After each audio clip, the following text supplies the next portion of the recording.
రాజుల 2వ గ్రంథము 12వ అధ్యాయం. యెహూ ఏలుబడిలో 7వ సంవత్సరమందు యోవాషు ఏలనారంభించి యెరూషలేములో 40 సంవత్సరములు ఏలెను. అతని తల్లి బెయేర్షెబా సంబంధురాలైన జిబ్యా. యాజకుడైన యెహోయాదా తనకు బుద్ధి నేర్పువాడై యుండు దినములన్నిటిలో యోవాషు యెహోవా దృష్టికి అనుకూలముగానే ప్రవర్తించెను. అయితే ఉన్నత స్థలములు కొట్టివేయబడక నిలిచెను. జనులు ఇంకనూ ఉన్నత స్థలములందు బలులు అర్పించుచు ధూపము వేయుచుండిరి. యోవాషు యాజకులను పిలిపించి యెహోవా మందిరములోనికి తేబడు ప్రతిష్ఠిత వస్తువుల విలువను, అనగా జనసంఖ్య దాఖలా చేయబడిన జనులు తెచ్చిన ద్రవ్యమును, వంతు చొప్పున ప్రతి మనిషికి నిర్ణయమైన ద్రవ్యమును, స్వేచ్ఛచేతనెవరైనను యెహోవా మందిరములోనికి తెచ్చిన ద్రవ్యమును యాజకులలో ఒక్కొక్కడు తనకు సెలవైన వారి యొద్ద తీసుకొని, మందిరము ఎచ్చటెచ్చట శిథిలమై ఉన్నదో అచ్చట నెల్ల దానిని బాగు చేయింపవలెనని ఆజ్ఞ ఇచ్చెను. అయితే యోవాషు ఏలుబడిలో 23వ సంవత్సరము వరకును యాజకులు మందిరము యొక్క శిథిలమైన స్థలములను బాగు చేయకయే యుండిరి. గనుక యోవాషు యాజకుడైన యెహోయాదాను మిగిలిన యాజకులను పిలిపించి, మందిరములో శిథిలమైన స్థలములను మీరెందుకు బాగు చేయకపోతిరి?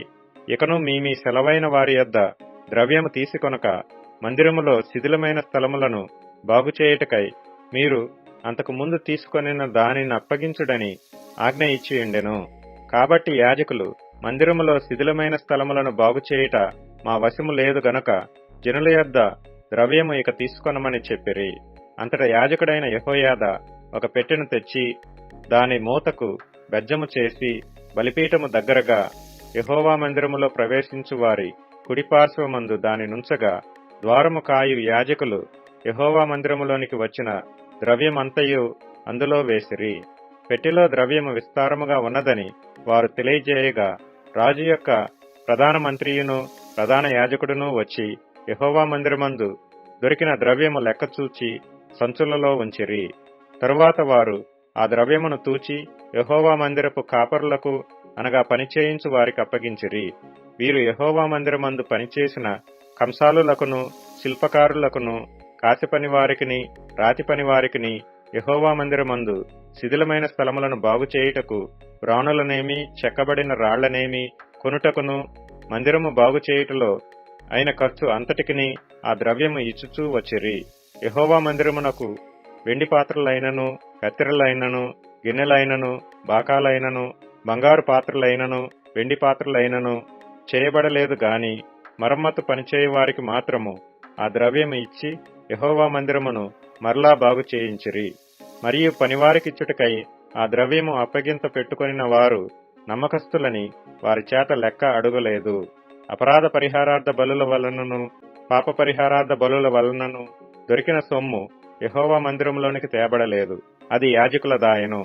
అంతటా సిరియా రాజైన హజాయేలు గాతు పట్టణము మీదికి పోయి యుద్ధము చేసి దాని పట్టుకొనిన తరువాత అతడు యెరూషలేము మీదికి రాదలచి ఉండగా, యూదారాజైన యోవాషు తన పితరులైన యెహోషాపాతు, యెహోరాము, అహజ్యా అను యూదారాజులు ప్రతిష్ఠించిన వస్తువులన్నిటినీ, తాను ప్రతిష్ఠించిన వస్తువులను, యెహోవా మందిరములోను రాజనగరులోనున్న పదార్థములలోను కనబడిన బంగారమంతయు తీసుకుని సిరియా రాజైన హజాయేలునకు పంపగా, అతడు యెరూషలేము వద్ద నుండి తిరిగిపోయెను. యోవాషు చేసిన ఇతర కార్యములను గూర్చియు, అతడు చేసిన దానినంతటిని గూర్చియు యూదారాజుల వృత్తాంతముల గ్రంథమందు వ్రాయబడి ఉన్నది. అతని సేవకులు లేచి కుట్ర చేసి సిల్లా అను చోటికి పోవు మార్గమందున్న మిల్లో అను నగరునందు యోవాషును చంపిరి.